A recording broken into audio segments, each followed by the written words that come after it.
politik pengusung Pak Jokowi juga harus memiliki komitmen yang sama untuk menempatkan skala prioritas pada persoalan tersebut dan juga mendukung kebijakan Pak Jokowi misalnya di dalam pemindahan ibu kota negara.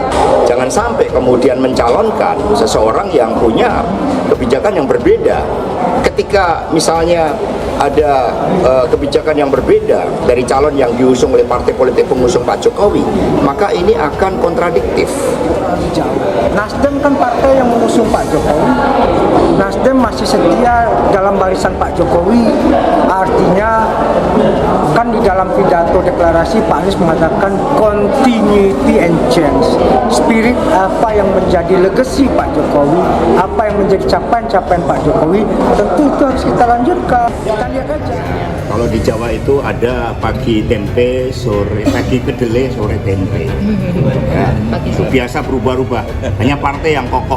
Karena partai kan digerakkan oleh ideologi, oleh platform, oleh sejarah, dan oleh masa depan. Ada beberapa relawan, tidak semua, itu yang digerakkan oleh pragmatisme politik, pagi kedelai, sore tempe.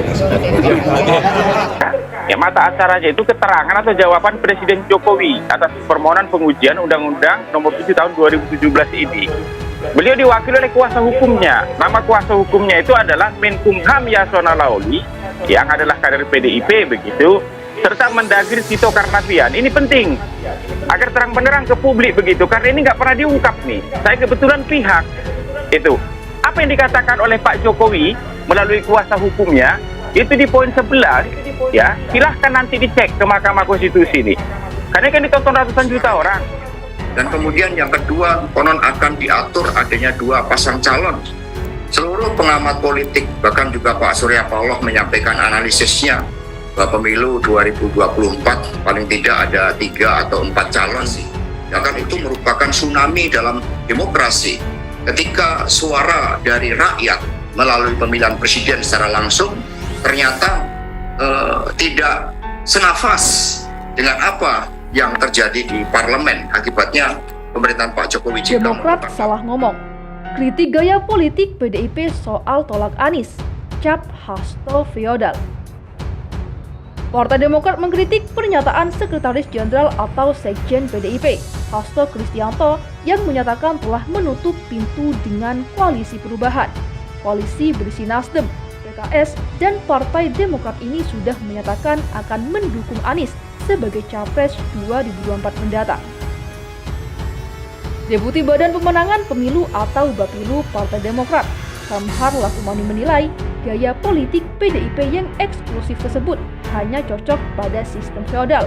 Kamhar menyebut tak berlebihan jika menilai Hasto sebagai politikus feodal.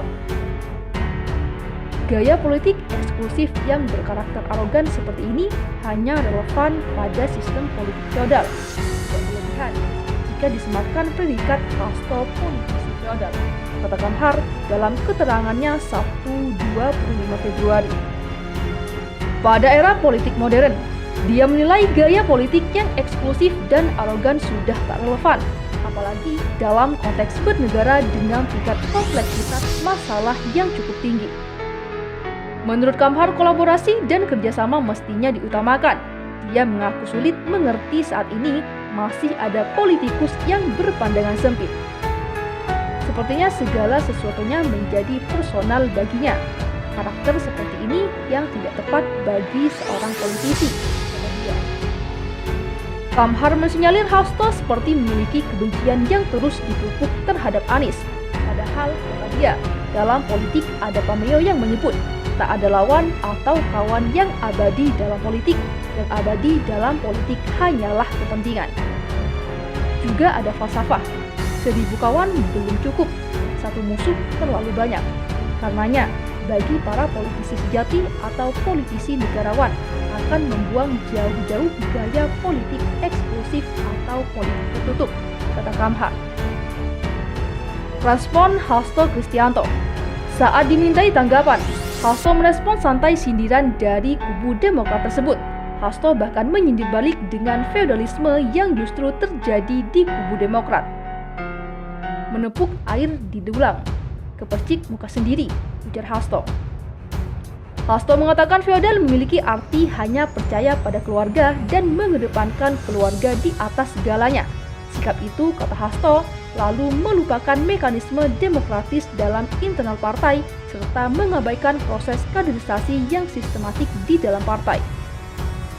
Struktur elit partai yang mengedepankan kekerabatan dan menafikan sistem demokratis di internal partai. Itulah yang disebut feodal, sindir Hasto.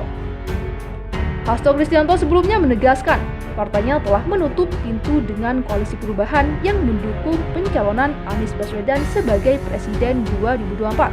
Hasto berkata, PDIP tidak mungkin bergabung dengan koalisi yang mengusung sosok antitesa Presiden Jokowi. Dia kecewa karena Anies tak banyak melanjutkan program Presiden Jokowi saat menjadi gubernur di DKI Jakarta.